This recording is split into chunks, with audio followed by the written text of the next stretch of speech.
Hi అండి. Gobi fried rice preparing మీకోసం. గోబీని clean చేసుకొని అందులో కార్న్ పౌడర్ మీకు ఎంత సరిపడుతుందో వేసుకోవాలి. కాస్తంత సాల్ట్ వేసుకోండి.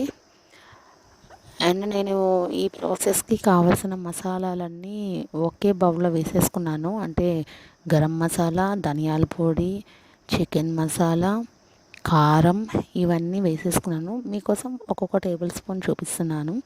అంటే 1 టేబుల్ స్పూన్ వేసుకుంటే సరిపోతుంది ఈ ధనియాల పొడి, కారం అవన్నీ.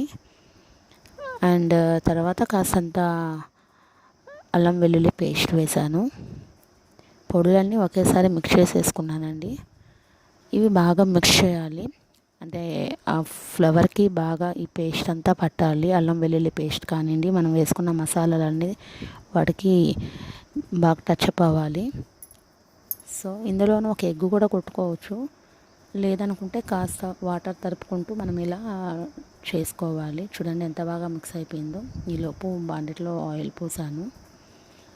సో అన్నం కూడా కాస్త పక్కన పెట్టుకోండి. ఈలోపు ఆయిల్ హీట్ ఎక్కింది. ఇలా పకోడీ వేస్తారు కదా, అలా వేసేసేయాలండి. బాగా వేయించుకోవాలి, గోల్డెన్ కలర్లోకి వస్తుంది.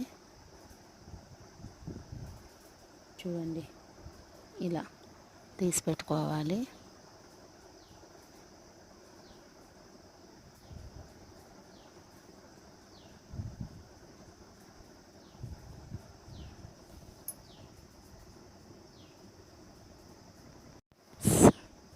ఆయిల్లో క్యారెట్, క్యాబేజ్ వేయించుకొని అందులోనే మనం వేయించుకున్న గోబీని కూడా వేసేసుకొని ఆల్ మిక్స్ చేసుకోవాలండి.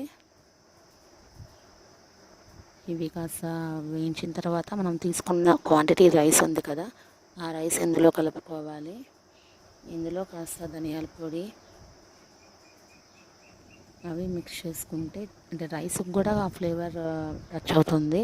సాల్ట్, ధనియాల పొడి, గరం మసాలా ఇవన్నీ వేసుకొని బాగా కలుపుకోండి. సూపర్గా ఉంటుంది టేస్ట్. వేడి వేడిగా గోబీ ఫ్రైడ్ రైస్ రెడీ అయిపోయింది. Thank you to all.